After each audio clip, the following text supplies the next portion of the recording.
مش في شكوى انت تسمعيها يقول لك ايه، دخل المستشفى علقنا له انسولين وجرعات خياليه يوصلوا 100 وحده في الساعه على انفيوجن ومع ذلك سكره ما نزلش. انت تسمعيها كتير يقول لك ده انا باخد دواء السكر ودوايين وثلاثه واربعه وسكري ما بينزلش وانا صايم، يقول لك سكري ما بينزلش. الكلام ده كله معناه ايه؟ معناه ان الجسم مش بيعالج الاكشن بتاع الانسولين بقى في مستوى نزول السكر، لا ده هو بيعنده على جميع المستويات. هو مش عايز انسولين اصلا، هو رافض وجود الانسولين. طب جسمك لما توصل بيه جرعات كبيره قوي قوي قوي قوي من الانسولين وهو في نفس الوقت عمال يحلي عليك مع ان تغلب الكورتيزون على الانسولين، صح ولا مش صح؟ هو الكورتيزون كده نجح ان هو يخلي السكر في الدم اعلى من المستوى اللي انت شايفه عشان يوفر لدماغ حضرتك السكر اللي هو محتاجه. انت فسرتها لا ان الجسم مش عارف يستجيب للانسولين بتاعي، فبالتالي الاعراض دي كلها اللي قدامي دي اللي قدامي على الترابيزه دي كلها بسبب السكر العالي. والسكر بياخد مجراه طبيعي لحد ما الالتهاب اللي في جسمك ده محبوس بقى بايه؟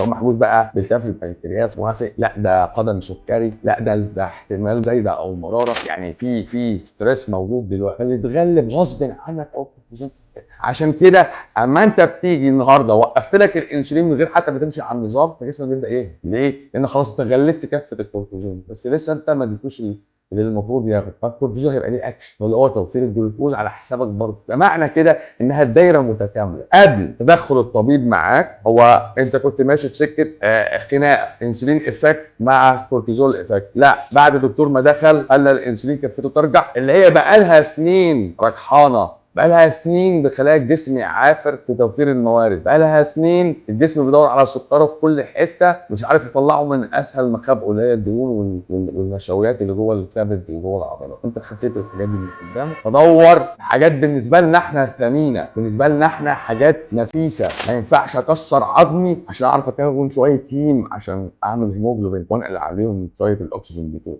هو ده اللي جسمك بيعمله، بيوفق، بيحاول يشوف حاجه عشان يوفر ده. انت بقى كنت ممكن تحل ده كله في توفير اكل ما يعملكش الهاي ليفل اوف انسولين اللي هو مش السكر برضه، انت اتهمته في السكر، انت اتهمت في اي حاجه طعمها حلو ان هو السكر ده مشكلته، وبالتالي خليت العيان شايف السكر قدامه عالي فخايف. مع ان انت لو جيت تفهمه ببساطه ان 300 مللي جرام بر ديسيليتر اللي هي قرايه السكر اللي قراها دلوقتي عباره عن 3 معالق سكر دايبين في 5 لتر، بدل ما تفض وتقول له انت 300 ولا هي معلقه، جسمك دماغك عايزه 25 معلقه في اليوم، يعني كل ساعه عايزه معلقه سكر، جسمك عايز كمان معلقه، دول معلقتين، وانت كل دايب في دمك معلقه واحده اللي هي 100 مللي جرام، بقيت 500 هم كلهم 5 معالق. فارجوكم يا جماعه بصوا للسكر بصه مختلفه، تفسير المرض عن طريقهم مفسر مش مفسر كل حاجه، حتى طريقه العلاج نفسها في المقابل ماشيه عكس تفسير النظريه. سمنه عملت مقاومه انسولين فالانسولين وقع فالسكر عالي فجالك كل ده اعراض، لا انت في المقابل بقى بتقوم بتزود لي الاعراض تاني، انسولين بتزود لي سمنه بتزود لي مقاومه بتزود جرعات انسولين وهكذا لحد الفيلير، وبتعتمد ان العيان هيخلص منك قبل ما يوصل للشفاء. كده مش الشفاء ده انت خايف مع وضع. ويا ريت بقى في المقابل الاعراض بتاعته بتتحسن، لا ده الاعراض بتسوء، الاعراض بتاعته بتسوء مع مرور الوقت. الدليل بتاعك ايه؟ ان الادويه بتزيد والفيتامينات السبلمنت بتزيد وفي نفس الوقت الاعراض بتزيد، فتيجي تقول له طب انا مظبط سكري يقول لك لا دي انت لازم